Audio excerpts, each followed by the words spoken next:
أعوذ بالله من الشيطان الرجيم. بسم الله الرحمن الرحیم. عزیزان من، آج فروری 1976 کی 15 تاریخ ہے اور درس قرآن کریم کا آغاز سورہ مریم کی آیت 62 سے ہو رہا ہے. 19/62. سابقہ آیت میں کہا گیا تھا، پہلے تو یہ کہا تھا سابقہ انبیاء کرام کے ذکر کے بعد کہ خلق من بعدہم خلف اضاعوا الصلاۃ، اس کے بعد ان کے ایسے ناخلف جانشین ہوئے کہ جنہوں نے صلاۃ کو ضائع کر دیا، یعنی وہ اپنی ہی خواہشات کے پیچھے لگ گئے. یہ نہ دیکھا کہ قانون خداوندی کا تقاضا کیا ہے، اپنی خواہشات کے پیچھے لگ گئے. لیکن ان میں سے الا من تاب و آمن، انہیں میں سے جو چلے آ رہے تھے پچھلی امتوں میں سے، یہ ان کا ذکر ہے کہ انہوں نے اسے ضائع کیا. لیکن اب پھر یہ ایک دور آ گیا ہے جس میں ان کے لیے بعد آفرینی کی گنجائش موجود ہے.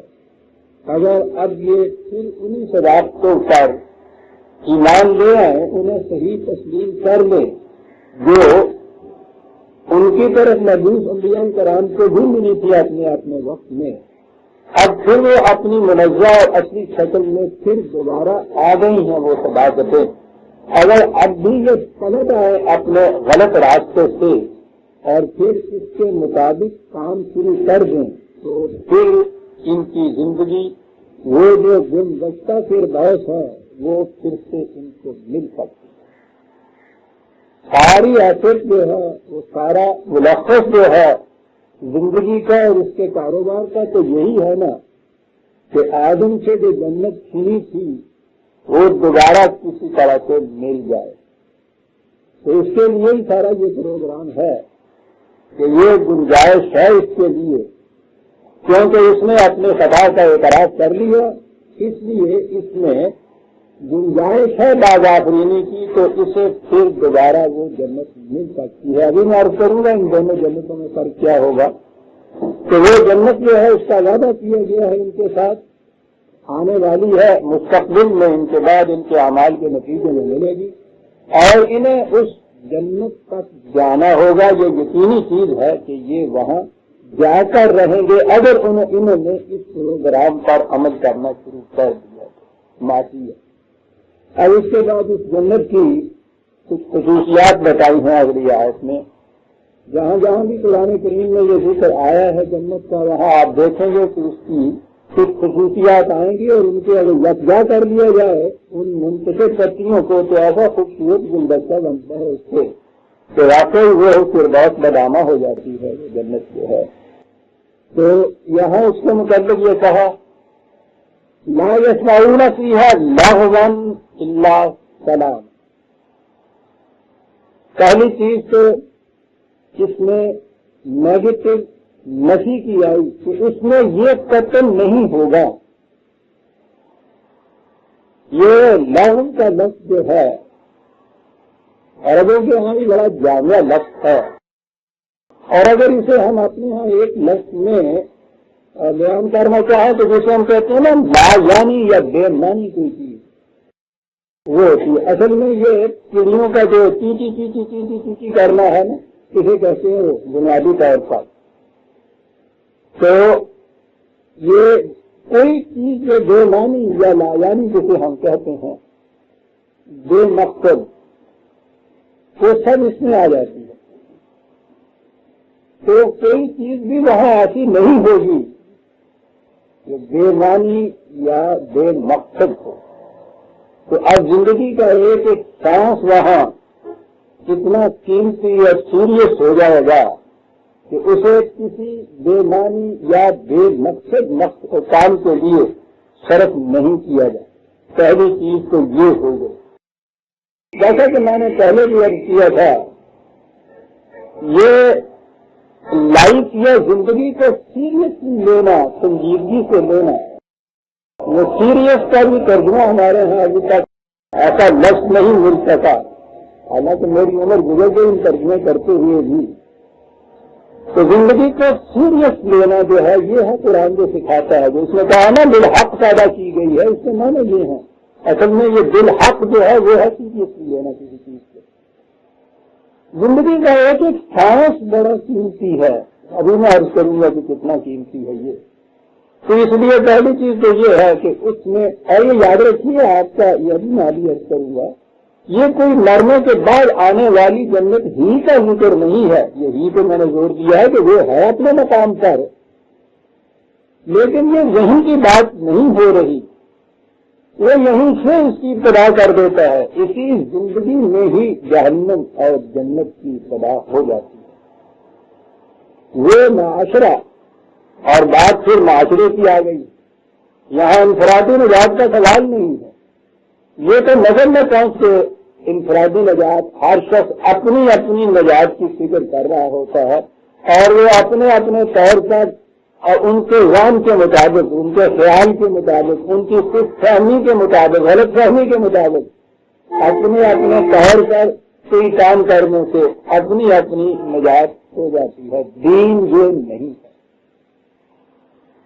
دین ایک اجتماعی نظام کا نام ہے. اجتماعی نظام بھی افراد ہی کے مجموعے کا نام ہوتا ہے، انہیں پر مشتمل ہوتا ہے. افراد بھی صالح ہونے چاہیے، ان کی صلاحیتیں برومند ہونی چاہیے. تو افراد کی تو یہ قیمت ہے اس میں کہ یہ جس قسم کے افراد ہوں گے اسی قسم کا معاشرہ ہو جانا. لیکن افراد اگر جنہیں ہم کہتے ہیں کہ بالکل فٹ بھی ہوں، تو آپ یہ سمجھ لیجیے کہ آپ کے پاس اگر ایک گھڑی ہے، گھڑی کا ہاتھ پورا نہایت صحیح شکل میں ہے، لیکن وہ بکھرا ہوا میز پہ رکھا ہے، گھڑی اپنا مقصد نہیں پورا کر رہی. مشین اپنا مقصد نہیں پورا کرتی اگر اس کے پرزے الگ الگ رکھے ہوئے ہیں. ہر پرزہ اپنی جگہ قیمتی. چھوٹے سے چھوٹا پیچ بھی اپنی قیمت رکھتا ہے. وہ بھی اگر ڈھیلا ہے کسی طرح سے تو ساری مشین بھی کھڑکھڑ کرنے لگ جاتی. ہر پرزہ قیمتی ہے. ہر فرد ہے ملت کے مقدس کا ستارہ.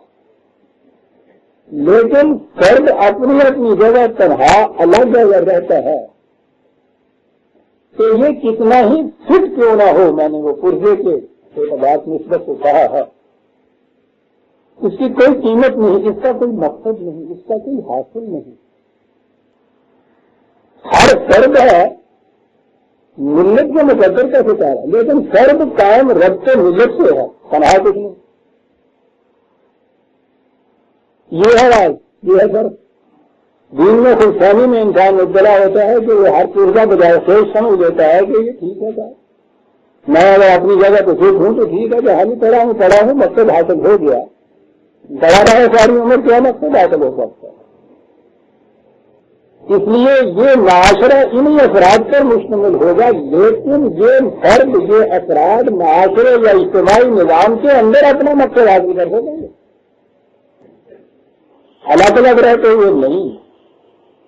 اور جب یہ اس قسم کا معاشرہ کام ہو جائے گا جو ایسے افراد پر مشتمل ہوگا، یہیں سے جنت کی زندگی شروع ہو جائے گی. اور زندگی چونکہ یہ روا ہے، اسی طرح سے اس میں آگے جانا ہے. جس قسم کی یہاں زندگی شروع ہوگی اسی قسم کی وہ آگے جائے گی. وہ یہ نہیں ہے کہ یہاں جہنم کے اندر آپ ہیں اور جنہیں آپ نے آنکھ بند کی اور اس کے بعد جنت شروع ہو گئی. آپ من کہنا کہ آگے ہی آما کا ہوا کل آخرت کے آما. جو یہاں کا اندر ہے وہ وہاں بھی اندر ہی ہوگا. یہ ہے دین کی بنیاد. تو جب کسی معاشرے کا یا جنتی معاشرے کا قرآن میں ذکر آئے تو پہلے تصور یہ کر لیجیے کہ یہاں اگر وہ ہے قائم تو جس معاشرے میں وہ ہے وہ معاشرہ اس کے مطابق جہاں ہے وہ معاشرہ، وہ اجتماعی نظام، وہ افراد ہے جو جنت کے اہل ہیں، یہاں بھی وہاں بھی. اور اگر وہ نہیں ہے، یہاں بھی جہنم ہے اور اس کے تسلسل میں وہاں بھی جہنم ہے. زندگی دیے رہا ہے نا، یہ تو ایک ندی کا نام ہے. ہو نہیں سکتا کہ ندی کسی ایک مقام پہ جوہر بن گئی ہو، رک گئی ہو اور پھر ندی بھی جاتی رہے، تو ندی تو رہتی ہی نہیں اس کے بعد. تو اس کا ٹیسٹ اس کی پہچان کہ زندگی جنت کے قابل ہو گئی ہے یا نہیں، وہ یہ ہے کہ یہاں جنتی زندگی میسر ہے یا نہیں۔ اگر میسر نہیں ہے تو میسر ہونے کے لیے کوشش ہو رہی ہے یا نہیں، میں اس کے لیے کوشش کر رہا ہوں یا نہیں۔ یہ جو اس کی کوشش ہے اس صحیح ڈائریکشن کے اندر، یہ اپنا وزن رکھتی ہے، اور اسی لیے یہ کہ اگر یہاں نہیں ہے، اس کے لیے یہ کوشاں ہے، یہ اس کے بس میں نہیں ہے، تو یہ تنہا یا کچھ دوسرا انسان اس قسم کا یہاں اجتماعی نظام قائم کر لے۔ لیکن اگر یہ اس کی جدوجہد میں رہتے ہوئے یہاں سے چلے جائیں گے تو یہ اپنا جتنا بیلنس کریڈٹ کا ہے اپنے ساتھ لے جائیں گے، یہ معاشرہ وہاں قائم ہو جائے گا۔ لیکن اگر یہاں انفرادی زندگی میں مطمئن ہو گیا ایک شخص، اور اس نے سمجھ لیا کہ میری نجات ہو رہی ہے، نہ وہ یہاں کی نجات ہوتی ہے نہ وہاں کی نجات ہوتی ہے۔ نجات کا تو تصور ہی آ رہا ہے قرآن کریم میں، لا یسمعون فیہا لغوا ولا تأثیما، اس میں وہ لغو بات نہیں سنیں گے۔ تو ایک فرد جو اپنے تنہا بیٹھا ہوا ہو کمرے میں، حجرے میں، خانقاہ میں، مسجد میں، محراب میں، تنہا جہاں کوئی دوسرا نہ ہو، لا یسمعون سوال ہی پیدا نہیں ہوتا، وہاں سننا اس نے کیا ہے؟ تو دوسرا بولنے والا ہوگا تو سنے گا نا کچھ، تو وہاں اوروں کا ہونا تو ضروری ہو گیا۔ تو پہلے تو یہ کہ اس قسم کے لوگ نہ ہوں جو لغو باتیں کرتے رہے، یہی بس وہی بے معنی بے مطلب، یہ معنی بڑے وسیع ہو جاتے ہیں۔ ہمارا جو تصور لغو کا ہے نا، اس کے یہ بات جو ہے کہ بے مقصد بات، بے معنی بات، زندگی کا ہے کہ سانس قیمتی ہے، میں نے کہا بے مقصد میں تو باطل ہو گیا، اس کے لیے لفظی باطل ہے قرآن کا۔ ہر سال کی زندگی کا جو بے مقصد ہے باطل ہے، اور جب وہ با مقصد ہے، اور مقصد وہ جو اقدار خداوندی نے متعین کیا، جب وہ با مقصد ہے وہ بالحق ہے، بے مقصد ہے باطل ہے۔ اب بے مقصد کے بعد آگے چیز اور ہو سکے گی کہ برے مقصد کے لیے ہے تو پھر تو وہ اور کفر ہو گیا، لیکن اگر صرف بے مقصد ہے پھر بھی وہ باطل ہے، یاد رکھیے۔ تو لغو بے مقصد بات کو کہتے ہیں، لا یعنی بات، بے معنی بات، بے مقصد بات، کہ اس میں یہ چیز نہیں ہوگی۔ ہوگا کیا؟ تو سلام، ایک لفظ ہے یہ، اور اتنا جامع لفظ ہے، تو اگر اس کا تصور صحیح ان کی زبان سے اور قرآن کی روح سے ہو جائے تو پورا نظام آپ کے سامنے آ جاتا ہے۔ پھر یہ تو وہی دین نام نیم ہے، اس کا مادہ جس سے اسلام ہے، جس سے مسلم ہے۔ اب ہمارے ہاں تو میں نے عرض کیا تھا نا کہ یہ ترجمے جو ہمارے ہاں ہوئے انہوں نے قرآن سے بیگانہ کر دیا ہم لوگوں کو۔ پہلا ترجمہ اس کا تو انگریزی زبان میں ہوا، وہ وہاں کے تراجم میں اس زبان کے اوپر جو مدد کی زبان تھی انگریزی، اس سے بائبل آئی ہوئی۔ وہاں کی بہترین انگریزی جو ہے بائبل انگلش کہلاتی ہے، اور مدد میں جب بھی ہم وہاں جاتے ہیں تو بائبل انگلش ہی ہے جو ہمارے تصورات سکھا جاتی ہے۔ وہیں کا گاڈ جب رب ہمارا ترجمہ کیا گیا تو لاڈ کا ترجمہ وہاں ہوا، یہ بائبل کا ترجمہ ہے، یہ قرآن کا ترجمہ نہیں ہے، یہاں لاڈ کا تصور نہیں ہے۔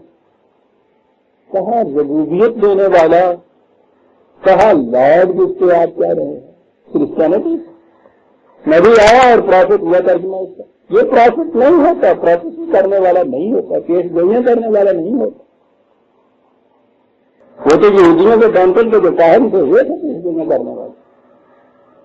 نبی تو نبوت ان کے ہے، مقام بلند کے اوپر کھڑا تھا، ہاری کی چوٹی پہ کھڑا، جہاں سے وہ ادھر کی دنیا کو بھی دیکھتا ہے، ادھر کی دنیا کو بھی دیکھتا ہے۔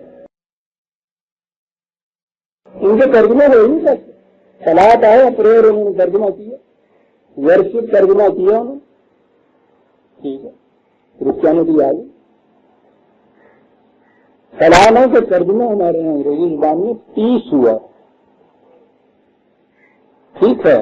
ایک اسپیکٹ زندگی کا یہ ہے، یہ پھر نیگیٹو اسپیکٹ ہے، یہ لاخم لاہم ولاحم یا زمین والی صورت تو یہ ہے کہ کسی قسم کا خوف نہ ہو، سیزن نہ ہو، تو یہ تو نہ ہو ہے نا۔ تو اگر یہ ہو جائے انتظام کسی قسم کا کہ آپ کا کوئی خوف ہو نہ ہو اور آپ بیٹھے ہوئے ہیں تو بس زندگی کا مقصد حاصل ہو گیا۔ یہ تو اس لیے ہے کہ زندگی کا بلند مقصد حاصل کرنے کے لیے یہ ضروری ہے کہ قابل ہو جانا ہو آپ کو. ارے بھائی آپ نے باہر نکلنے کے لیے جو آپ کہتے ہیں کہ راستہ محفوظ ہونا چاہیے, کوئی ڈاکو نہیں راستے میں پڑنا چاہیے, کوئی خطرہ نہیں ہونا چاہیے, تو اس لیے نا کہ آپ انارکلی جا سکیں وہاں اپنا کام کر کے واپس آ جائیں. اگر آپ نے گھر میں بیٹھے رہنا ہے تو آپ کو اس سے کیا کریں کہ باہر ڈاکہ پڑ رہا ہے یا چور پھر رہے ہیں, آپ تو محفوظ ہیں. تو محض محفوظ ہونے جو ہے یہ مقصد کے حصول کا بنیادی ذریعہ یا شرط تو ہے, مقصد نہیں ہے یہ محفوظ رہ جانا, مگر میں محفوظ رہنا ہی مقصد ہو جاتا. جہنم کی آگ سے محفوظ رہنا, عذاب سے محفوظ رہنا, جیسا میں نے عرض کیا یہ تو کسی مقصد کے حاصل ہونے کی پہلی بنیادی شرط صرف ہو گئی, مقصود کی ذات تو یہ بات نہیں ہے. اور آج جو اسلام کا درجہ جو پیش ہوا تو وہ اتنی بات تو ہو گئی, لیکن یہ تو مقصد نہیں. قرآن کریم نے جو مقصد بتایا ہے وہ نجات نہیں. نجات کے معنی ہوتا ہے محفوظ رہنا عذاب جہنم سے, محفوظ رہنا. اس نے فوج کہا ہے, اس کے لیے فوج عظیم کہا. اب پھر فوج کے لیے مشکل آگے ہمارے انگریزی میں اس کے لیے لگا اچیومنٹ, کچھ حاصل کرنا, کچھ بننا, اور یہ ہے مقصد. اور یہ جتنی چیزیں ہیں نا, یہ حفاظت, خطرات سے معمولیت, محفوظیت, مفعولیت, یہ ساری شرطیں ہیں اس مقصد کے لیے کہ آپ کچھ حاصل کر سکیں. اور وہ کچھ کیا ہے اس کا تعین ہے جو خدا کی کتاب مستقل اقدار کرتے ہیں. کچھ زندگی کا مقصد وہ متعین کرتی ہیں, اس کے حصول کے لیے یہ شرائط ہیں, ذرائع ہیں. یہ اور اس میں پہلی شرط یہ ہے کہ لا خوف علیہم ولا ہم یحزنون جو ہے وہ اس بلند مقصد کے حاصل کرنے کی ابتدائی شرط ہے کہ خوف اور حزن نہ ہو. یہ جس طرح سے کہ یہ قرآن کریم میں آپ دیکھیے گا روٹی کے مسئلے کو بڑی اہمیت نہیں ہوئی ہے, اس میں بڑی اہمیت ہے, لیکن یہ مقصود کی ذات نہیں ہے. زندگی کا بلند مقصد حاصل کرنے کے لیے انسان کو زندہ رہنا ضروری ہے نا. یعنی یہ زندہ ہی نہیں رہے گا تو خیال ہی نہیں, بلند یا پست مقصد کو حاصل کرنے سے یہ تو ختم ہو گئی بات. تو اس کے زندہ رہنا جو ہے بلند مقصد حاصل کرنے کے لیے ضروری ہے. تو زندہ رہنے کے لیے جن ذرائع اور اسباب کی ضرورت ہے ان کی اہمیت ہو گئی نا, یہ کہ ان کی وجہ سے یہ زندہ رہے گا. لیکن یہ اسباب جیت جسے آپ کہتے ہیں, رزق جسے کہا جاتا ہے, یہ سارا روٹی کپڑا مکان میں ہے جسے کہتے ہیں, وہ انسان کو زندہ رکھنے کے لیے ضروری ہے. یہ اپنی اس کی اہمیت مقصود کی ذات نہیں ہے. زندہ رہے گا انسان کسی مقصد کے حاصل ہونے کرنے کے لیے, اور زندہ رہنے کے لیے یہ سامان جیت رہائے ضروری ہو گیا. تو یہ ایک مقصد کے حصول کی ابتدائی ذریعہ بنا. صرف یہ فرق ہے عزیزان من قرآن کے نظام ربوبیت میں اور آپ کی اشتراکیت اور سوچنے کے مقصد میں. وہاں روٹی مقصود میں ذات ہو جاتی ہے, جینے کے ذرائع مقصود بھی ذات ہیں. یہ حیوان کی زندگی ہے. حیوان کی اپنی زندگی کا کوئی مقصد نہیں ہوتا, زندہ رہنا ہی مقصد ہوتا ہے. الگ بات ہے کہ آپ کسی حیوان کے اپنے قبضے میں لیں تو اپنا مقصد اس سے آپ پورا کرتے ہیں, اور یہی ہے آپ کے یہاں کی اشتراکیت یا سوشلزم. وہ چارہ ڈالتے ہیں ان گدوں کو تاکہ ان کے اوپر اپنا بوجھ لاد سکیں. یہاں اسلام میں بڑی اہمیت ہے رزق کو, روٹی کو, لیکن وہ اس لیے ہے کہ انسان زندہ رہے. زندہ اس لیے رہے کہ وہ جو مقصد اس کے لیے متعین کیا گیا ہے اس سے حاصل کر سکے. اور اگر مقصود بھی ذات ہی آپ کے ہیں یہ ہو جائے روٹی کپڑا مکان, یہ حیوانی زندگی ہوگی. اب آپ نے دیکھا تو ان میں فرق کتنا ہو گیا. وہ کہتے ہیں کہ دیکھیے صاحب آپ کے یہاں اسلام یا قرآن بھی بڑا زور دیتا ہے, رزق کے اوپر روٹی کے اوپر بڑا زور دیتا ہے. ٹھیک ہے, میں نے عرض کیا ہے نا کہ بڑا زور ہے, ریلوے کا ٹکٹ خریدنا بڑا اہم ہے، لیکن مقصود بھی جاتے نہیں ہے، ٹکٹ لے کے بیٹھے رہیے، آپ ساری عمر بیٹھے رہیے، کہیں جا تو نہیں سکتے. وہ کہیں جانے کا جو ذریعہ ہے اس کے لیے ایک ٹوکن ہے. اسے یاد رکھیے کہ پیس جو اسلام کا ترجمہ ہوتا ہے، پیس ایونچوئل ڈیسٹینیشن نہیں، آپ کا آخری مقصد نہیں ہے، منتہا زندگی نہیں ہے، کسی مقصد کے حصول کے لیے ابتدائی شرط ہے. اس لیے اسلام کا ترجمہ صرف پیس کر دینا کرسچینٹی کی ٹھیک ہے، مذہب کی روح سے ٹھیک ہے، وہ مقصد یہ ہے پیس، بس یہ ہو گیا تو ٹھیک. یہاں مقصد یہ پیس ذریعہ ہے کسی مقصد کے حصول کا، اس لیے یہ ترجمہ غلط. سلامتی تو آتے ہیں بھی ٹھیک، پیس کے معنی میں آتی ہے. ہمارے یہاں یہ ترجمہ سلامتی سے ہوا نا، سلامتی تو پھر وہی پیس ہی ہے. لیکن آگے جو لفظ آپ اپنے یہاں بولتے ہیں، مذہب کی دنیا میں وہ لفظ نہیں آتے. سالندہ اللہ بھائی، یہ وہی ہے نا جو اسلام ہے، یہ اسلام ہے. کیا مطلب ہے سالندہ، جس میں کوئی کمی نہ آئی ہوئی ہے. یہ مرغ مسلم پہ آپ نے دیکھا، یہ وہی تین نام نہیں. تکمیل شدہ، مکمل شدہ، مکمل انسان کے لیے لفظ مسلم آئے گا. انسان کامل جسے کہا جائے، انسانی ذات کی جتنی تکمیل آخری حد تک اس سطح زندگی میں ممکن ہے وہ پوری کی پوری حاصل ہو جائے، ذات کی تکمیل یہاں ہو جائے، اسے کہیں گے آپ کے یہاں مسلم، سلام، سلیم، اسلام. یہ اچیومنٹ ہے، یہ حاصل کیا ہے آپ نے کچھ. نامکمل ذات کی تکمیل کی، اگر یہ نامکمل رہ جاتی ہے تو وہ مقصد حاصل نہیں ہوا. بہت اہم بات ہے جو وہ کہہ دیا کہ اگر یک ذرہ کم گردد انگیز وجود من گئی قیمت نہیں ارزم حیات جاودانی رہا، نہیں ارزم حیات جاودانی رہا. اگر میری ذات کی تکمیل یا میری ذات میں ایک ذرہ بھی کم رہ جاتا ہے تو اس قیمت پر میں حیات جاودانی کبھی خریدنے کو تیار نہیں. مہنگی پڑتی ہے نمی ارزت جسے کہا، اور یہیں سے عرب سلم لاتے ہیں. اس لیے وہ کہتے ہیں بلندیوں کی طرف جانے والی چیز عجیب چیز ہے، عجیب زبان ہے ان کی. تو یہ جو چیز ہے یہ اسلام یا سلام جسے کہا جاتا ہے. اور جو آپ کے یہاں جھگڑا کام ارے اللہ بچی کو نہیں بتاؤں گا. ہاں جی،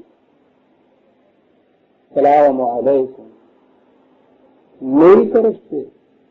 یہی نہیں کہ تو ہر طرح سے میری طرف سے تو اپنے آپ کو محفوظ سمجھ ہر خطرے کو، یہی نہیں میں تمہاری تکمیل کا ذریعہ بنوں گا. میں بھی ایسا ہی کروں. یہ معاشرہ ہے، اس میں افراد ایک دوسرے کی تکمیل ذات کا ذریعہ بنتے ہیں. جیسے گھڑی کا ہر پرزہ اس کی ذرا سی حرکت باقی سارے پرزوں کا جو مقصد ہے اس کے حصول کا ذریعہ بنتی ہے. ذرا سی جنبش اور گراری کی پوری گھڑی کے پرزوں کے مقصد کا حصول کا ذریعہ بنتی ہے. یہ ایک فرد جو السلام علیکم دوسرے فرد سے کہتا ہے، وہ یہ کہتا ہے کہ میری زندگی کا مقصد یہ ہے کہ میں تمہاری سلامتی اور تکمیل دونوں اس میں آ جاتی ہیں، میں اس کے لیے ممد و معاون بنوں گا، ذریعہ بنوں گا. وہ کہتا ہوا رام ریسیپروکلی میں بھی یہی تمہارے لیے بنوں گا. اور جب یہ معاشرے میں ہر فرد دوسرے فرد کے لیے یہ کچھ بنتا جائے، یہ معاشرہ جنتی معاشرہ ہوگا. من اس میں یہ کہا ہے کہ وہاں لفظ نہیں بات سنیں گے اللہ فلاح ہوگا. ہر فرد دوسرے کے لیے یہ بن جائے گا. یہی ہے وہ جنتی معاشرہ جس کے متعلق پورا عمر نکالیے 39/7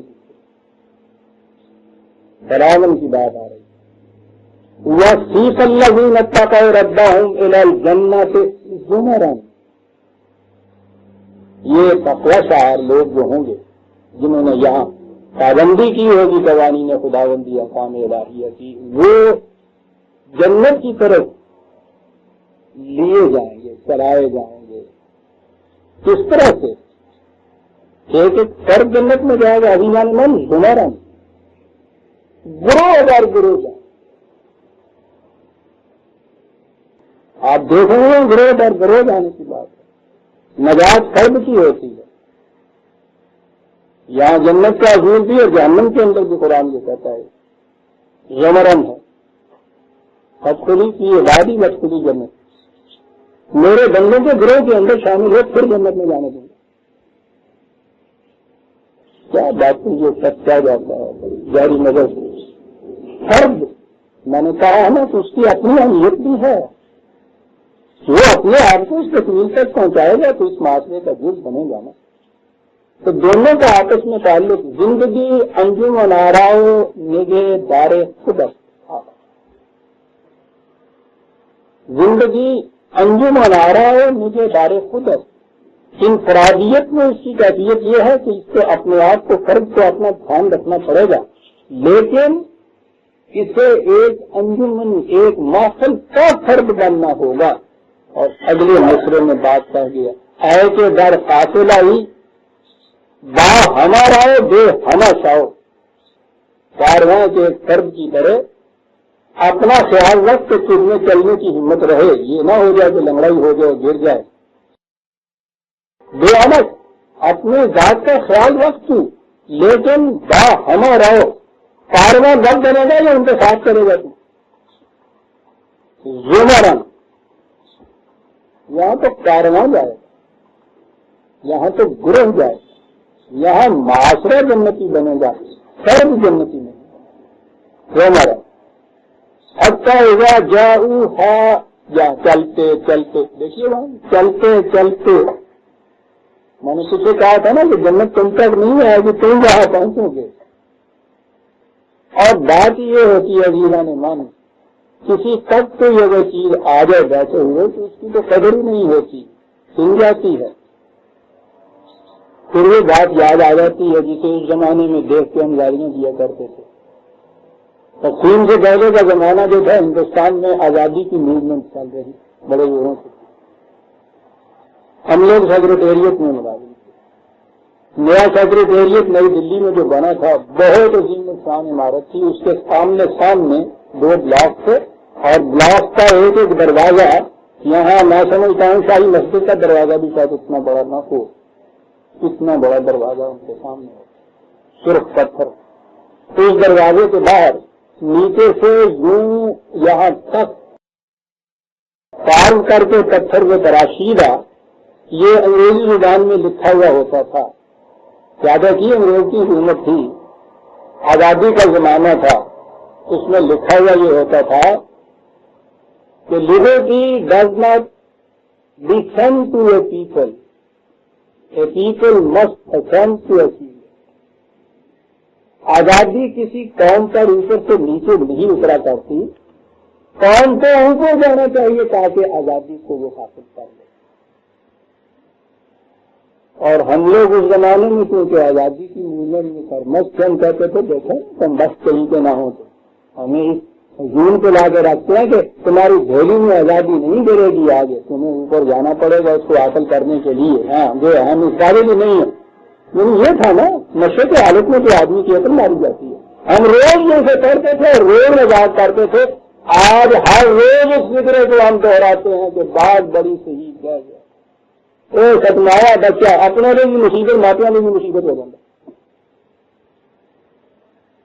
دیکھا نا یہ آزادی جو ڈیفینڈ ہوئی ہے، قوم اس بلندی پہ نہیں پہنچی کسی اسے لے لے۔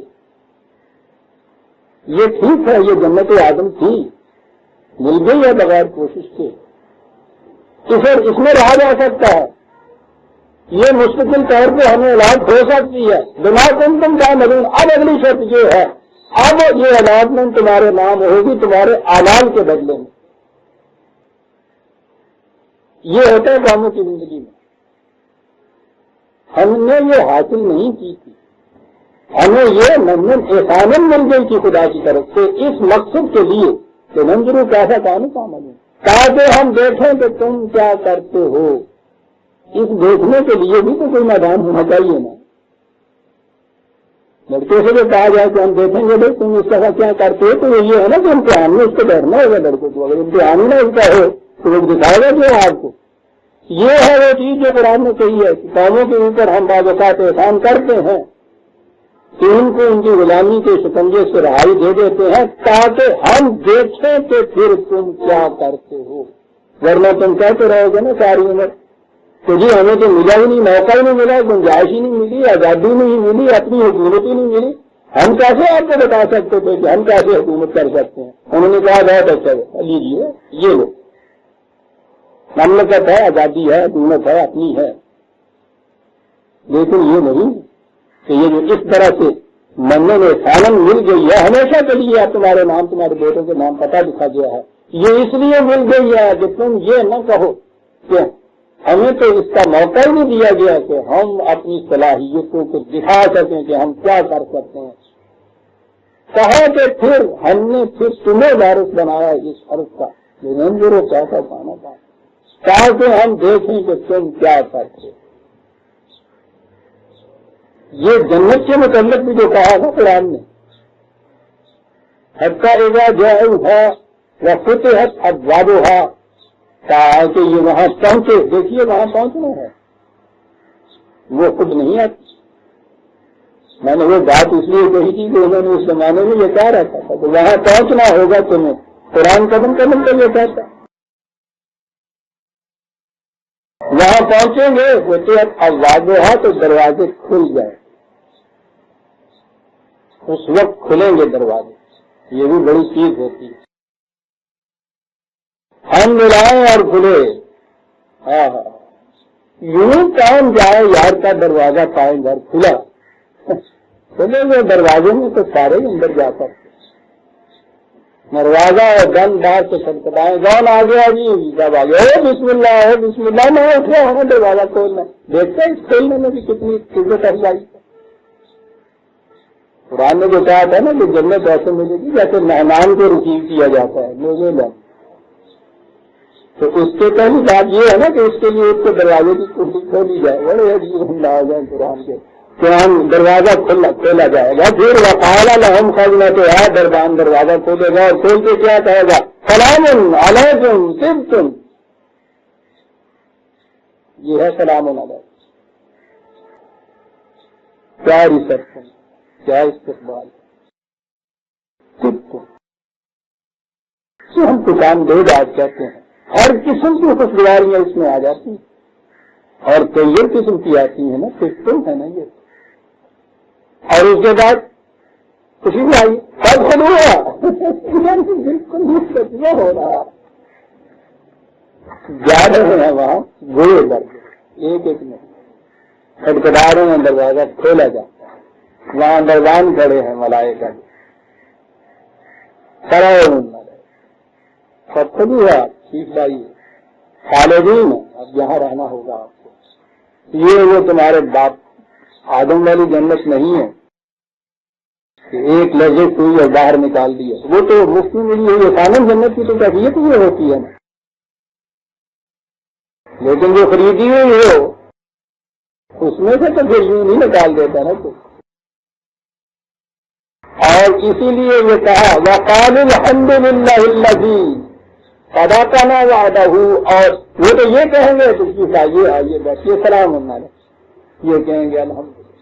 اس قدر ہم واجب حمد و ستائش ہے وہ ذات کے جس نے اپنے وعدے کو پورا کر دیا. وہاں وعدہ تھا صرف, وہاں تو وہ جنت سامنے ابھی نہیں تھی. اس نے اپنے وعدے کو پورا کر دکھایا کہ اگر یہ کرو گے تو یہ ہو جائے گا.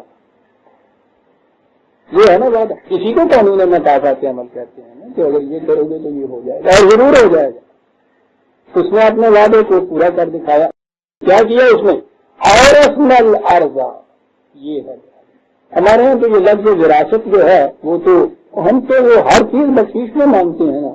وراثت باپ دادا سے جو بھی مل جائے, یعنی آپ کچھ نہیں کرنا, ہمارے یہاں تو وراثت کا لفظ اس کے لیے استعمال ہم لگتے جو چیز ورثہ میں ملے، اپنی کمائی ہوئی چیز کے لیے نہیں آتا. حالانکہ بنیادی طور پہ تو یہ لفظ کسی چیز کے مالک بنا دینے کے لیے آتا. اب بھی ہمارے یہاں یہ لفظ غالب وارث جو ہے، غالب وارث ہی کوئی نہیں ہوگا، وارث کے معنی وہاں مالک کے ہوتے ہیں، وہاں تو یہ لفظ آتا ہے. لیکن یوں ہی ادھر ہمارے یہاں مدد کی دنیا میں ہے، وراثت کے معنی وہی چیز جو انہیریٹنس ملے، باپ دادا سے برکے میں ملے، اپنی کمائی کا وہ نہ ہو. یہاں سوال ہی نہیں ہے. یہ جو ہے اگر وراثت ہم اپنے یہاں کا ترجمہ اسے کریں کہ یہ جو وراثت میں ملی تو وراثت میں ملی، تمہارا جو باپ کا پہلا اسے تو نکال دیا تو اس میں تو اس میں جائیداد ہی نہیں تھی کوئی ہے کہ ہمارے ورثے میں ملنا ہے. وہ تکے جو اٹھے کیا ہمیں کم جان رہے ہیں. وارث جو ہے اس کے معنی کسی کو مالک بنا دیں. اب جو میں نے کہا تھا کہ یہ یہاں سے ہی جنت شروع ہو جاتی ہے.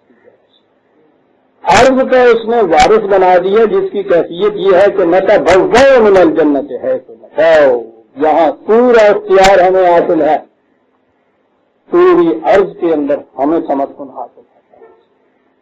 یہ ہے جنت کی پہلی خصوصیت.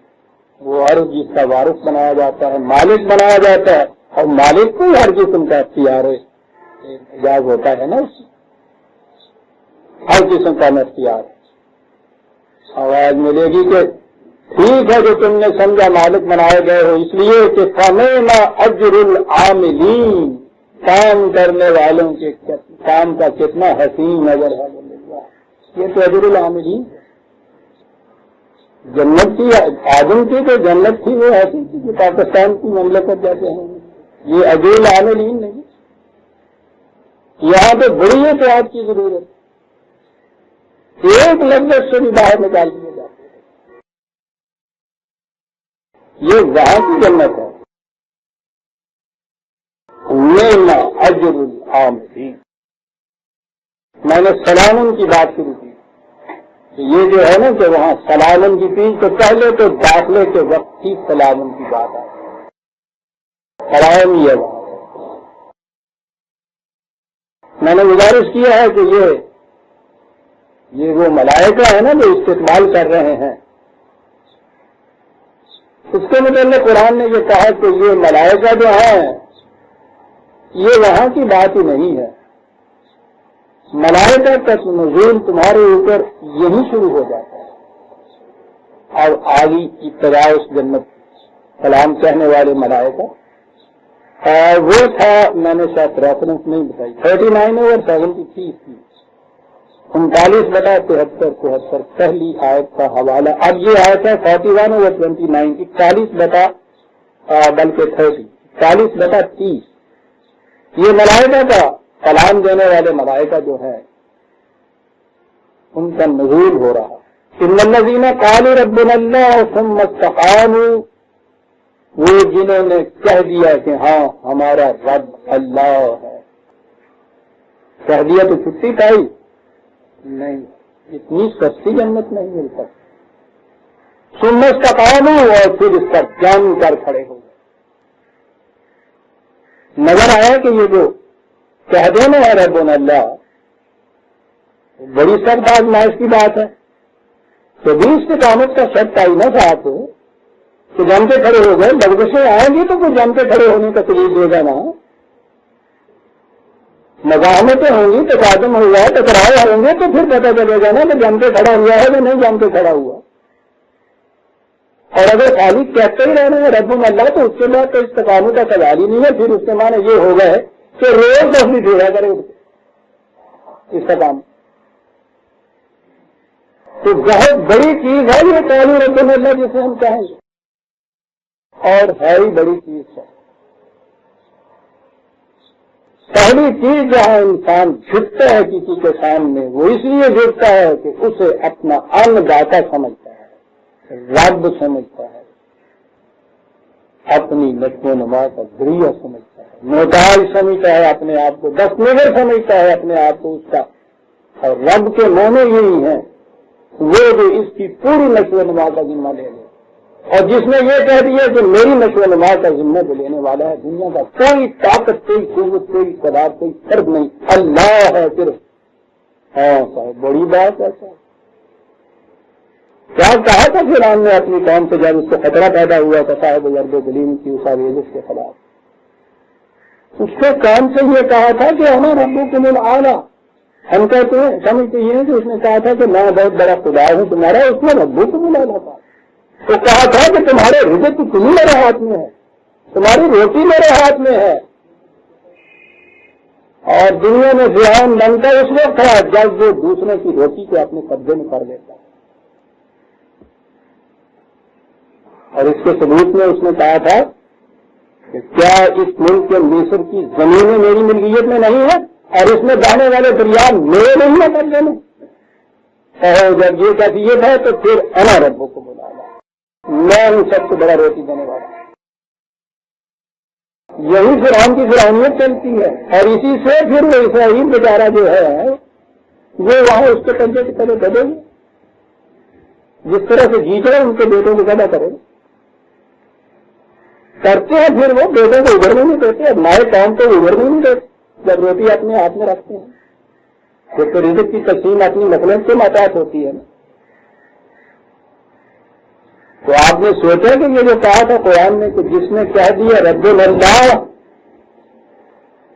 اس کے بعد پھر نظر آیا نا کہ اس میں تو بڑے مقامات ایسے آئیں گے جہاں لفظ کے اندیشے اور خطرے ہوں گے.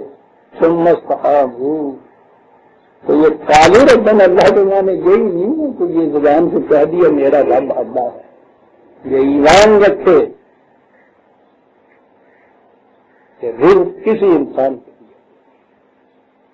ثم استقاموا یہ کہہ دینا بڑی چیز ہے. مسلمان بلرزم، جب میں کہتا ہوں کسی سے کہ میں مسلمان ہوں، آپ اٹھتا ہوں کہ دامن مشکلات لا الہ راؤ، کہ میں جانتا ہوں لا الہ کے اندر کتنی مشکلیں ہیں. لا الہ ہے جس نے کہا قالوا ربنا اللہ ثم استقاموا، کہا جس نے یہ کر دیا اس کے لیے اسی دنیا میں تتنزل علیہم الملائکۃ، ان پر فرشتے نازل ہونے شروع ہو جاتے ہیں. یہاں اس زندگی میں اس دنیا میں پہلی چیز وہ آ کے یہ کہتے ہیں اللہ تخافوا ولا تحزنوا، مت خوف کھاؤ، مت افسردہ خاطر ہو، نہ خوف نہ حزن. اللہ اکبر، کتنی بڑی چیز ہے جو پہلی چیز آ کے وہ کہتے ہیں. وہی جو میں نے کہا تھا پہلی شرط جو ہے خوف اور حزن نہ رہے. پہلی چیز وہ آ کے یہ کہتے ہیں کہ خوف اور حزن نہیں. یہ ہو گیا نیگیٹو، یہ ہوگا منفیانہ پہلو. کسی سے ڈرنے کی بات نہیں ہے، کوئی فرعون نہیں تمہارا کچھ بگاڑ سکے. مت خوف کھاؤ، مت سنو. وَأَبْشِرُوا بِالْجَنَّةِ الَّتِي كُنتُمْ تُوعَدُونَ، او بشارت لو، خوشخبریاں لو اس جنت کی جس کا تم سے وعدہ کیا تھا خدا نے. اس جنت کی کیفیت کیا ہوگی؟ یہ عزیزان من جو میں نے عرض کیا تھا یہیں سے شروع ہوتی ہے. نحن اولیاؤکم فی الحیاۃ الدنیا، ہم اس دنیاوی زندگی میں بھی تمہارے دوست اور رفیق.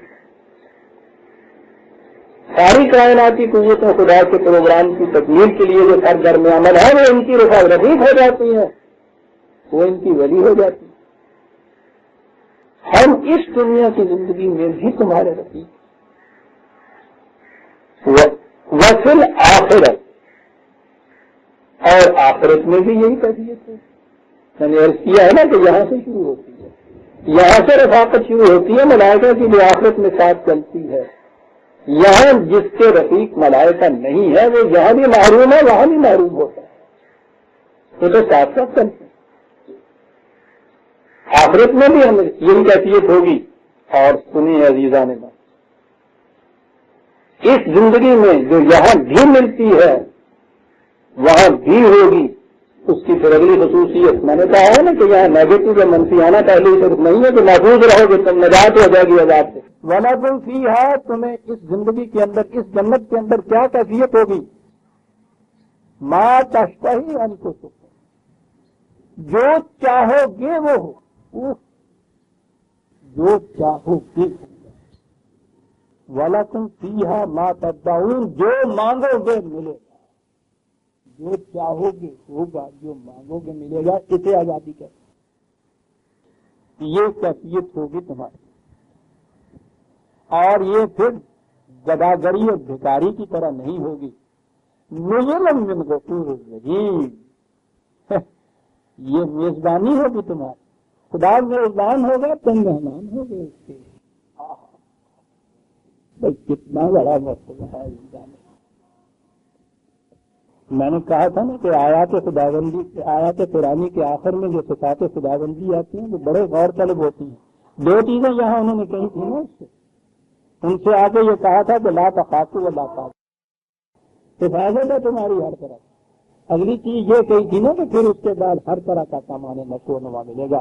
کہا کہ نزلا من غفور رحیم، غفور حفاظت دینے والا، رحیم نشو و نما دینے والا. لا خوف علیہم ولا هم یحزنون، تو مغفرت ہے، حفاظت ہے، یہ غفوریت ہے خدا کی. لیکن یہی چیز نہیں ہے کہ محفوظ ہی ہر طرح سے رکھا جائے. بچے کو اگر آپ اپنے ڈولنے میں محفوظ رکھیں، اس کو کوئی ادھر ادھر کا بلی کتا نہ آئے اور رکھیں، اس کو دودھ نہ دیں، تو میں اس کا محفوظ رہنا جو ہے اس کی زندگی کے لیے تو کافی نہیں ہے. دودھ بھی تو اس کو بلانا پڑے گا. غفور رحیم یہ ہے وہ جس کو کہا ہے کہ سلامن وہاں ہوگا تمہارے لیے. اور یہی سلامن ہے عزیزان اللہ، جس سے اب ہمارے ہاں درود کی بڑی اہمیت ہے اور ہونی چاہیے ہی. اور یہ ٹھیک ہے کہ قرآن کریم میں ایک ہی سورت جو ہے سورہ احزاب ہے 33، اسی سورت کے اندر ایک تو یہ ہے نا کہ ان اللہ وملائکتہ یصلون علی النبی، اللہ اور اس کے ملائکہ یصلون علی النبی. نبی کے متعلق یہ بات آتی ہے. ہمیں صرف کتنا ہی معلوم ہے، کتنا ہی بتایا جاتا ہے.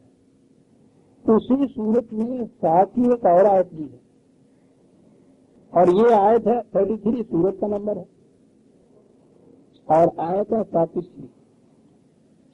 وہ ہے کہ هو الذی یصلی علیکم وملائکتہ، اللہ اور اس کے ملائکہ تم پہ درود بھیجتے ہیں. علیکم یا ایھا الذین آمنوا، یہ یا ایھا الذین آمنوا کے متعلق ہے. لیکن یہ جو وہاں سے درود سلام آ رہا ہے اس سے پہلے ایک شرط لگا دی گئی ہے، تبادی آتی ہے تو رسول درود سلام نہیں بھیج رہا، رسول سے بھی درود سلام اس لیے آ رہا تھا. تو اس سالہ زندگی حضور کی جو سامنے رکھی ہے نا، اور پھر استقامت کی کیفیت دیکھیے کہ وہاں کیا کیفیت، کتنے تضام اور تفاہم سے ساری دنیا کے خلاف اعلان جنگ اور ساری زندگی اس کے اندر گزر گئی. تب جا کے وہاں سے آواز آئے کہ شاباش خوش رہو، کیا بات ہے تیری. یہ ہے ان اللہ وملائکتہ یصلون علی النبی. یہاں کہا یا ایھا الذین آمنوا اذکروا اللہ ذکرا کثیرا وسبحوہ بکرۃ واصیلا. یہ ہے شرط. ہمارے ہاں تو بہت آسان کر دیا گیا نا ان چیزوں کے اندر. وذکروا اللہ، ذکر کرو خدا کا، وہ ضربہ لگایا کرو، اس کے بعد سبحوہ تسبیح پھیرا کرو. کیا چیز زندگی کے ہر قدم پر، ہر فیصلے کے وقت ہمیشہ قانون خدا بندی کو اپنے سامنے رکھو. یہ ہے ذکر اللہ عزیزان من. اور صرف یہی نہیں کہ سامنے رکھو، سب دیکھو. پھر اس کے حصول کے لیے، اس کی تکمیل کے لیے سرگرداں پھرتے رہو. سرگرم عمل جائے سر آگے مانے یہ کرتے رہو. تو پھر جب یہ کرو گے تو تم دیکھو گے کس طرح والذی یصلی علیکم وملائکتہ، خدا اور اس کے فرشتے تم پر درود بھیجتے ہیں. یہی درود سلام ہے. ہاں، پہلی بات کیا ہوگی اس سے؟ لِیُخْرِجَکُم مِّنَ الظُّلُمَاتِ إِلَى النُّورِ، زندگی کی تاریکیوں سے روشنی میں لے آئیں گے تم. عزیزان من، اگر اتنی سی چیز بھی میسر آ جائے دنیا کے اندر، نہ کرتا اس سے بڑی نہیں. کیا ہوتا ہے تاریکی اور روشنی میں بنیادی فرق کیا ہے؟ تاریکی میں آپ کا ذہن چیزوں کو اپنی اصلی شکل میں نہیں دکھا سکتا، اس کا کچھ سمجھ میں آتا ہے. تاریخ کمرے کے اندر ذرا سی کھڑکھڑاہٹ وہاں سے سرسراہٹ ہو تو پوچھو نہیں کہاں کہاں وہم جاتے ہیں، رسیاں سان بن بن کے نظر آتی ہیں، ڈراوے آتے ہیں اس کے اندر، بھوت پریت نظر آتے ہیں اس کے اندر، ذرا سا کھٹکا ہو تو نظر آتا ہے کہ پتہ نہیں کون سا چور آ گیا، سرسراہٹ ہو تو پتہ نہیں کون سا سانپ آ گیا۔ پہلی چیز اس کے اندر آپ کیا کرتے ہیں؟ اگر آپ کے پاس سامان ہے پھر کیا کرتے ہیں؟ نظر آ جاتا ہے تو رسی کی ہو جان کا تو بلی تھی جن دروازہ کھٹکا دیتا تھی کھڑکی، یہ تو باہر ہوا ہے جو دروازہ کھٹکھٹا رہی ہے۔ ایک روشنی، ایک دیا چلائی کی روشنی کے عزیزان من، یہ تمام توہمات کی چیزیں، قیاسات کی چیزیں، بے بنیاد خطرات اور فوزن کی چیزیں ایک دیا چلائی سے ختم ہو جاتی ہیں۔ کہا ملائکہ اور خدا جو تم سے درود و سلام بھیجتا ہے، پہلی چیز یہ ہوتی ہے کہ ہر شے اپنی اپنی قیمت میں اصلی شکل میں سامنے آ جاتی ہے۔ وہ جو اس نے کہا ہے نا کہ اس سے ہوتا یہ ہے جی ٹھیک ہے، بہائے ہر خدا بندے بدانم، پھر یوں ہوتا قرآن سامنے آتا ہے، ہر وہ شخص جو خدائی کا دعویٰ کرتا ہے اس کی قیمت مجھے معلوم ہو جاتی ہے کہ کتنے میں خریدا جا سکتا ہے، اس کی قیمت معلوم ہو جاتی ہے۔ یہ فرض میں نے ظلمات ہے نور وکان بالمؤمنین رحیما، بہت بڑی رحمت ہے، یہی سب سے پہلی رحمت ہے جو میرے تحیتہم یوم یلقونہ سلام، یہ پھر سلام آ جب بھی ملاقات ہوتی ہے ملائکہ کی ان سے تو وہ کہتے ہیں سلام۔ کوئی سلام میں آ گیا نا کہ وہ حفاظت ہے ان کی، ہر قسم کے خطرات، بشارت ہے ان کی اس جنت سے کہ جس میں ان کی ذات کی تکمیل ہو جائے گی، رزق حسنہ ملتا چلا جائے گا ان کا۔ وہ اس ملائکہ ان کے دوست ہوں گے اس زندگی میں بھی اور آخری میں بھی، خدا اور اس کے ملائکہ یصلون علیکم درود و سلام بھیجیں گے ان کی۔ بات یہاں سے چلی کہ لا یسمعون فیہا لغوا الا سلام، جنت کی پہلی خصوصیت یہ ہے عزیزان کہ اس میں کوئی بے مقصد بے معنی بات نہیں، ہر بات ہر پروگرام کی کڑی یہ ہوگی کہ ہر قسم کے خطرات سے محفوظی اور بلند مقاصد حیات کے حاصل ہونے کے ذرائع اور سامان تمام مدد سے، تاکہ انسان کی تکمیل ذات ہو سکے۔ ایک لفظ سلام یا اسلام کے اندر یہ سب کچھ آ گیا، سلام۔ اس تکمیل کے لیے میں نے کہا تھا نا کہ تمام زیست نہایت ضروری ہے، زندہ رہے گا ہی تو آگے بات بڑھے گی۔ وَلَهُمْ رِزْقُهُمْ فِيهَا بُكْرَةً وَعَشِيًّا، سامان زیست کی فراوانیاں ہیں، پہلی شرط یہ ہے تاکہ کوئی فرعون یہ نہ کہہ سکے کہ اَنَا رَبُّكُمُ الْأَعْلَىٰ۔ اس معاشرے میں پہلی چیز یہ رزق کی بُكْرَةً وَعَشِيًّا۔ اب بُكْرَةً وَعَشِيًّا کا لفظی معنی یہ نہیں ہے کہ صبح شام وہ رزق ملے گا اجول کھانے والوں کی طرح، صبح 2 روٹیاں پہ دال، پھر رات میں 2 روٹیاں پہ دال، یہ تو زبان کے محاورے ہوتے ہیں نا،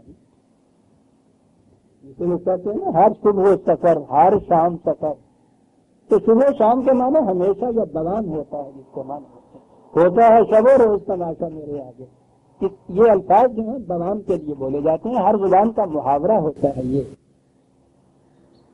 ہمیشہ ملے گا مستقلاً ملے گا، یہ ہوگا وہاں کی پہلی چیز، خطرات سے محفوظیت، سامان زیست اور دوام کے ساتھ، اور کہا جائے گا تلک الجنۃ التی نورث من عبادنا من کان تقیا، یہ ہے وہ جنت جس کا مالک بنایا جاتا ہے، مالک بناتے ہیں ہم اپنے بندوں میں سے ان کو من کان تقیا، جنہوں نے ہمارے قوانین کی نگہداشت کی تھی، ان کا وارث بنایا جاتا ہے۔ بما کنتم تعملون میں نے کہا یہاں بھی ہے، ایک اور ریفرنس لے لیجیے تو بہتر ہو جائے گا، تائید ہو جاتی ہے قرآن کی دیگر مقامات میں بھی جب اس کی تائید میں حوالے ملتے ہیں بات محکم اور پختہ ہو جاتی ہے۔ من 7 اوور 7/45 یہاں یہ کیا بات ہے عزیزان، جنت کی خصوصیت سامنے وہ بات آتی ہے تو کرشمہ دامن دل میں کثرت کے جا ہی یا کھڑا ہو جائے تھوڑا جیسے وَنَزَعْنَا مَا فِي صُدُورِهِم مِّنْ غِلٍّ یہ معاشرہ، یہ اصحاب جنت آپس کے رہنے والے، کسی کے دل میں کوئی ایسی بات نہیں ہوگی جو دوسرے سے چھپا کے رکھنا چاہیے۔ اور میرے عزیزان، دنیا میں ایک ایسا دوست بھی مل جائے کہ جس کے ساتھ کیفیت یہ ہو جائے کہ کوئی ایسی بات دل میں نہ رکھے جو تم سے چھپا کر رکھنا چاہے، ایک مل جائے، جنت حاصل ہو جاتی ہے، جہاں پورا معاشرہ اس قسم کا ہو جائے۔ پہلی صفت یہ ہے،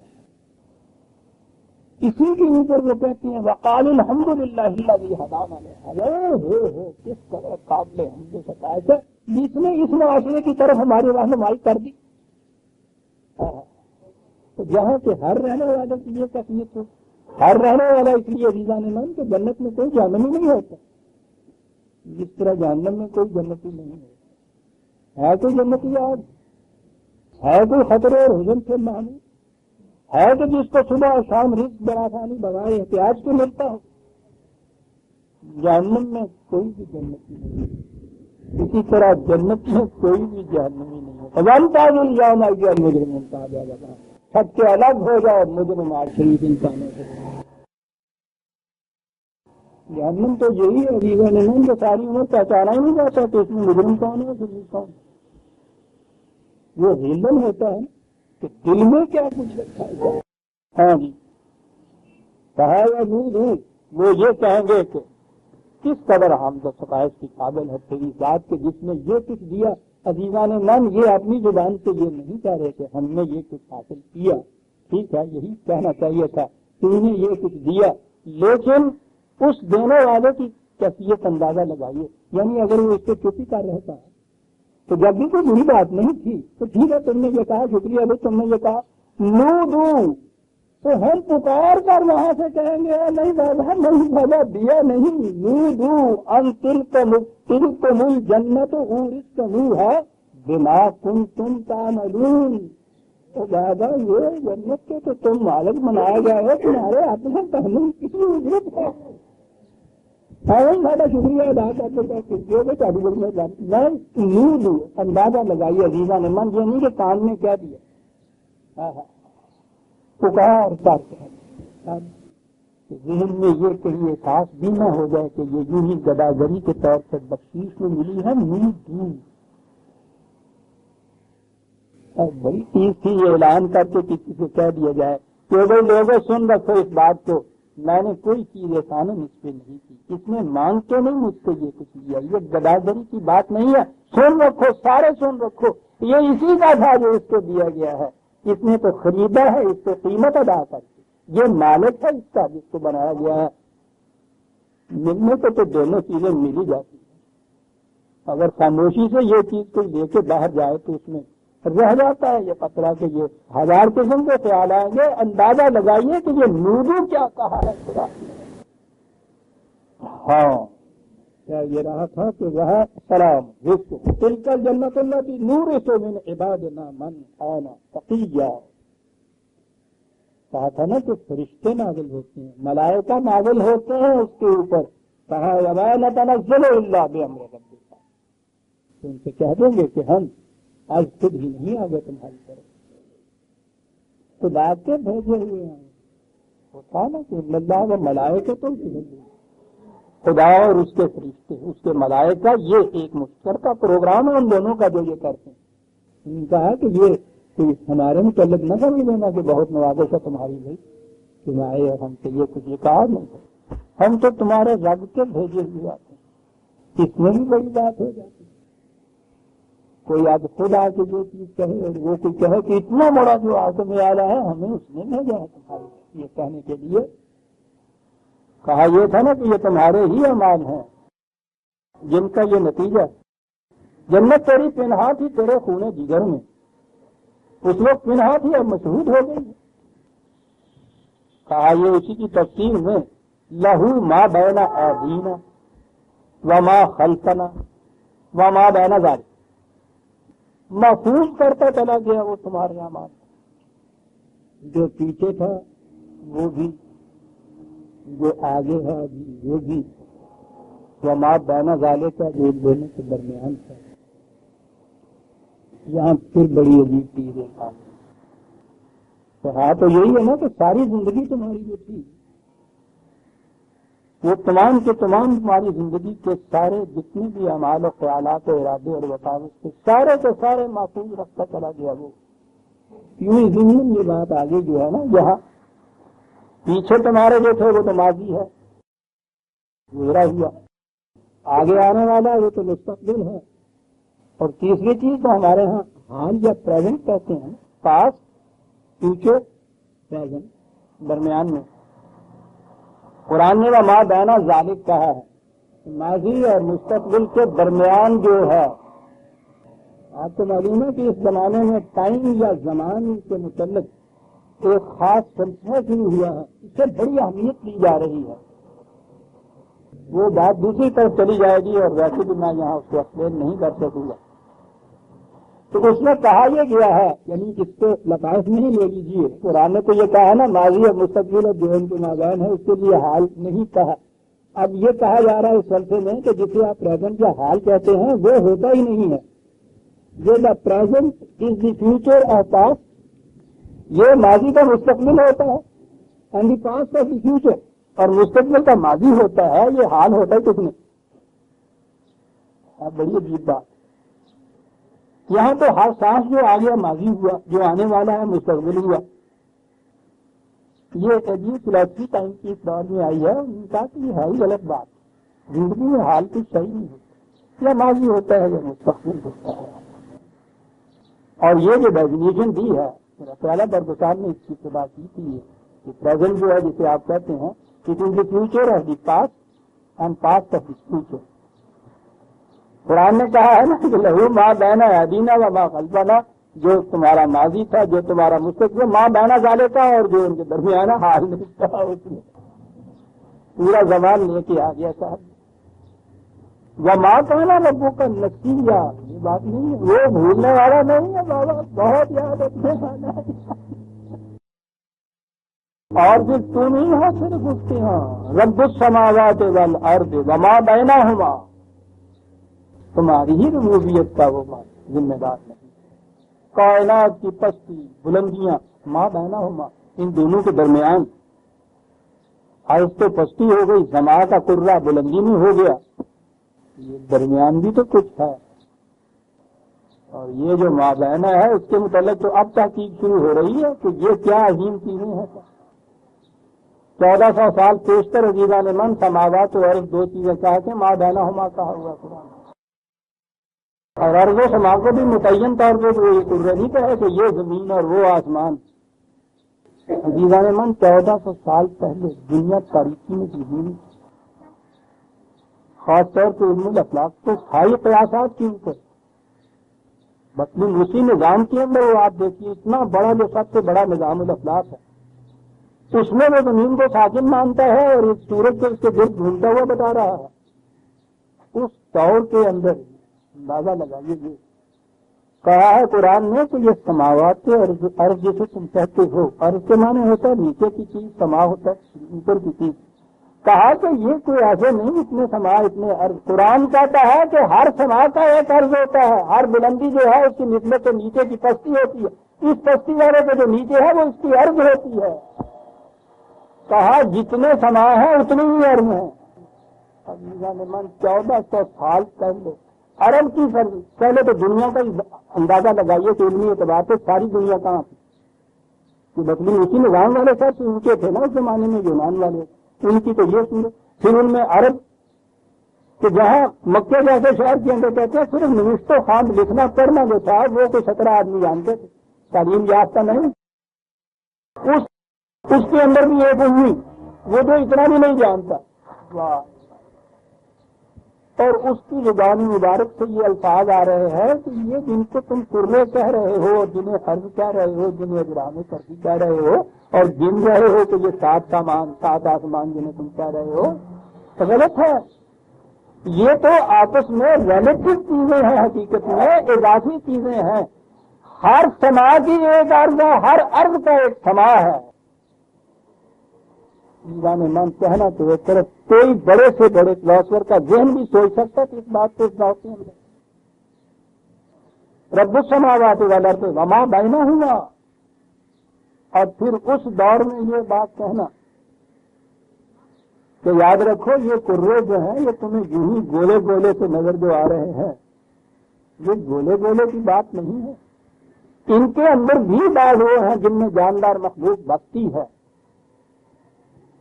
اور اس کے بعد یہ ہے کہ تمہارا خدا اس پہ قادر ہے کہ ایک دن ان بستیوں کو ملا دے آپس میں۔ وَإِنَّهُ لَجَمْعُهَا لَقَدِيرٌ، 1400 سال پیشتر یہ کہنا کہ ان اجرام کے اندر بھی وہ ہیں جن میں دابہ چلتا ہے، جاندار مخلوق ہے، متعین نہیں کیا کہ کس قسم کی ہے، جاندار مخلوق ہے، اور اتنا ہی نہیں کہ ہے اس کے اندر، ٹھیک ہے وہ ہوگی شاید، کیا پتا ہے، کہا کہ ہم اس پہ قادر ہیں کہ ایک دن ہم ان مخلوقات کو آپس میں ملا بھی دے، کانٹیکٹ ہو گیا، ان کا دور شروع ہو گیا عزیزان من۔ آج رب السماوات والارض وما بینہما، کہا یہ ہے اس کی ربوبیت کی کیفیت، لہذا فاعبد ہو، معصومیت صرف اسی کے قوانین کی اختیار، بہت اچھا، صرف فاعبد ہوئی ہے، وہ کہا تھا نا ان الذین قالوا ربنا اللہ ثم استقاموا، استقامت کہا تھا نا، فاعبد ہو واستبر لعبادتہ، جم کے کھڑا ہو جا پھر اس کی عبادت، لفظ تو عبادت ہی ہے، جم کے کھڑے ہو جانے کی کیا معنی، نمازی ہے اگر، نوافل ہی ہے اگر، تسبیح ہی ہے اگر، ہمارے ہاں کے تصور کی میں یہ کہہ رہا ہوں، اس سے تو آپ کو یہاں کوئی بھی نہیں روک، انگریز کے زمانے میں کسی نے نہیں روک، ہندو کی معصومیت میں کوئی نہیں روک، تباہی حکومت میں آزادیاں تم کو دی، آزادیاں اس چیز کو دی تھی، یہ بات کہ اس کی عبادت کے اوپر پھر جم کے کھڑا ہو جائے، وہی بات آ گئی جو میں نے استقامت میں یہ بات کہی، صرف اسی کے قوانین، حل تعلم لہو سمیہ، کیا تمہارے علم میں کوئی ایسی قوت بھی ہے جو اس جیسی ہو، اس کی نبی، اور اس کی صفات چھوڑ دیجیے، رب السماوات والارض لے لیجیے، ہے کوئی اور؟ اور اس کے بعد اگلی چیز جو یہ کہتا چلا جا رہا کہ تصور اگر یہی ہے کہ یہی زندگی، یہی کا کھانا پینا، مقصد حیات، زندہ رہنا مر جانا، جسے قرآن نے کفر کہا اس سے تو انسانیت کے سطح کے اوپر تم آ ہی نہیں سکتے، ہر جگہ گھوڑا، اس کی بھی یہی کیفیت، پیدا ہوا، زندہ رہا، سامان زیست سے متمتع ہوا، سانس لی، زندگی بھر یہ کچھ کیا، اور اس کے بعد سبھی قوانین کے مطابق موت واقع ہو گئی، معاملہ ختم ہو گیا، یہی اگر کیفیت انسان کی بھی ہے تو پھر یہ انسان اپنے آپ کو کیوں کہتے ہو، یہ حیوان کی زندگی ہے۔ وَيَقُولُ الْإِنسَانُ أَإِذَا مَا مِتُّ لَسَوْفَ أُخْرَجُ حَيًّا، یہ بڑے تعجب سے پوچھتا ہے کہ کیا بات کہ جب مر جائیں گے تو اس کے بعد پھر زندگی ملے گی ہمیں، ٹھیک ہے، اس کے تصور کے مطابق تو ناممکن، اس لیے کہ یہ خود کسی شے کو زندگی دے ہی نہیں سکا، زندگی عطا ہونے کا تصور اس کے ذہن میں نہیں آ رہا، اس لیے وہ کہتا ہے کہ جب موت واقع ہو جائے تو پھر اس کے بعد زندگی۔ عزیزان من، قرآن کریم نے اس موضوع سے اتنا کچھ کہا ہوا ہے کہ مجھے تو پتہ نہیں وہ مہینوں لگ جائیں اگر میں درس میں اسی موضوع پہ لوں، حیات بعد الممات جو ہے، یہ طبی موت جو ہے اس کے بعد کی زندگی جسے کہا جاتا ہے، لیکن یہاں تو وہ ایک ایسی دلیل دیتا ہے کہ جو ہر سطح، ہر ذہن کی ہر سطح کو اپیل کر جانے والی چیز ہے، اسے کہتے ہیں عام پیش کا استاد، کہتا ہے کہ اولا یذکر الانسان، کیا انسان کو یہ یاد نہیں ہے، کیا انداز ایسا نہیں، ایسی بات کہ جو کوئی بھی نہ بھولا ہوا ہو، اس کے لیے یونان کے کسی فلاسفر کی ضرورت نہیں، اور انسان ہی کہا، کیا یہ یاد نہیں انسان کو، کیا انا خلقناہ من قبل ولم یک شیئا، اس سے پہلے اسے پیدا کیا جب اس سے پہلے یہ تھا ہی نہیں، کہنے کی خیال ہے تو یاد ہے گل کے نہیں، ہاں گل وہ پوچھی جی کسی نے بھولی ہوئی نہیں ہے جی ٹھیک ہے نا، یہی تھا نا تمہارے نزدیک محال یا ناممکن جسے تم تصور کہتے تھے کہ جب زندگی نہیں ہے کسی میں، جیسے وہ مردہ ہے، تو پھر وہ زندہ کیسے؟ سرکار کچھ نہ ہو، جیسے مردہ تو ہے نا، تو جناب تو یہ بھی نہیں ہے۔ اور یہ وہ مقام ہے جہاں عزیزان من ایک دہقان بھی وہیں کھڑا ہے جہاں نیوٹن کھڑا ہے کہ زندگی کی ابتدا کہاں سے ہو گئی، کیسے ہو گئی؟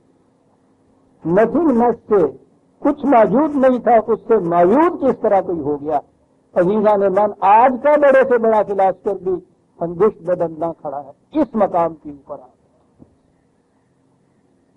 اور کہنا پڑا ہے کہ لمیٹیشن آف سائنس کے متعلق کہ زندگی کی ابتدا کے متعلق تو آخری لفظ آخری انسان پر ہی چھوڑ دینا چاہیے، نہیں کہہ سکتا۔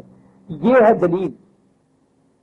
ایک عام انسان بھی یہ بات کہے گا کہ صاحب بات تو ٹھیک ہے کہ نہیں تھا پیدا ہوا۔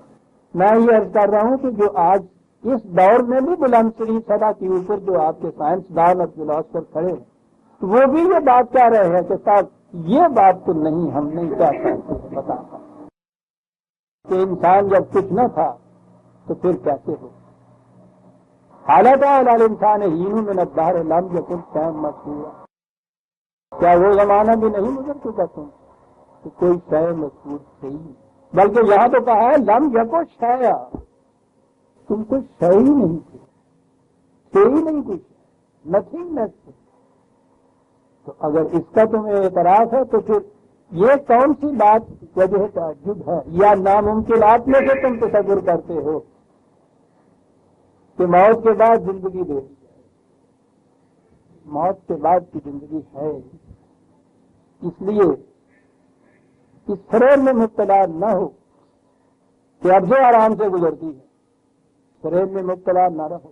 اب اور تب کا سوال نہیں ہے عزیزان، زندگی تو ایک مسلسل عمل کا نام ہے، موت اس کا خاتمہ نہیں کرتے، وہ تو ایک منزل سے دوسری منزل میں داخل ہونے کا نام ہے۔ ایک اور نیا دروازہ صرف کھلتا ہے جہاں جانا ہے انسان، اور پھر وہ جو چیز تھی نا کہ لہو ما بین ایدینا وما خلفنا وما بین ذلک وما کان ربک نسیا، تمہاری زندگی کا ہر ارادہ، ہر خواہش، ہر وسوسہ، ہر عمل جو ہے محفوظ ہے، بھولا ہوا وہ نہیں ہے۔ یہ نہیں تم سب کہہ سکتے کہ مر جانے کے بعد ہم ہی نہیں ہوں گے تو تمہارا یاد رکھا ہوا کس طرح آئے گا، کر دے پھرو۔ یہاں جو اشتہاری مجرم ہو جاتا ہے مسرور، وہ تو یہاں سے حد پار جانے کے بعد کہتا ہے کہ لو پورا، اور اگر کہیں وہ کوئی 10-14 برس کے بعد آتا ہے تو پوچھتے ہی ہے، وہ کہتا ہے وہ ریکارڈ جو تھا وہ جلا دیا تھا، تلف ہو گیا، چلو موج ہو گئی۔ تو کہتا ہے یہاں سب کچھ محفوظ ہے، ماں کانا ربوں کا نسیہ، وہ بھولتا نہیں ہے، اور تم مر کے اس کے احاطہ عدالت سے کہیں باہر جا نہیں سکتے، کہیں بھی تم اشتہاری مجرم ہو، گرفت ہوگی تمہاری، تمہیں آنا ہوگا اس کی عدالت میں، ریکارڈ بھی محفوظ ہوگا تمہارا۔ اس بات سے یہ کہنا کہ صاحب موت سے چھٹکارا ہو جائے گا، چھٹکارا نہیں ہو سکتا۔